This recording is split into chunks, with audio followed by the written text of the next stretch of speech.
வணக்கம் சார். வணக்கம் சார். இப்போ ரைட்டர்ஸ் பிளாக்னு சொல்றாங்க, அது என்ன எழுதுறவங்களுக்கு மட்டும்தான் வருமா? இல்ல, அது ஒரு பொதுவான வார்த்தையா அதை உருவாக்கிட்டாங்க. கற்பனையை பயன்படுத்தி யார் யாரெல்லாம் அந்த கலைத்துறையில பயணிக்கிறாங்களோ, யார் யாரெல்லாம் வேலை பார்க்கறாங்களோ, அவங்களுக்கு எல்லாருக்குமே இருக்கக்கூடிய தடைகளுக்கு ரைட்டர்ஸ் பிளாக்னு பேரு. இசையமைப்பாளர் ஏஆர் ரஹ்மான் கூட ஒரு பேட்டியில சொல்லியிருந்தாரு, அவருக்கு ரைட்டர்ஸ் பிளாக் இருந்துச்சுன்னு சொல்லிட்டு. அதனால அவர் எழுத்தாளரா இருக்காருன்றது பொருள் இல்ல. கிரியேட்டிவ் ப்ராசஸ்ல யார் ஒரு படைப்பை கொடுக்கணும்னு நினைக்கிறாங்களோ அவங்களுக்கு வரக்கூடிய தடங்கல்கள், அதுக்கு ரைட்டர்ஸ் பிளாக்னு பேரு. சோ நம்ம அடுத்த கட்டத்துக்கு நகர முடியாம ஒரே இடத்துல இருப்போம்.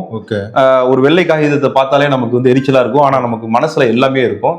எழுதணும்னு நினைக்கும் போது அந்த வார்த்தை தான் அப்படின்ற மாதிரியான ஒரு சில பிரச்சனைகள் வரும். இதுக்கெல்லாம் ரைட்டர்ஸ் பிளாக்னு பேரு. ஆனா ஒரு ஐடி துறையில வேலை பார்க்கிறவருக்கு கோடிங் பண்ண வரல அப்படின்னா கூட அதுக்கு ரைட்டர்ஸ் பிளாக்னு தான் பேரு. நன்றி சார். நன்றி.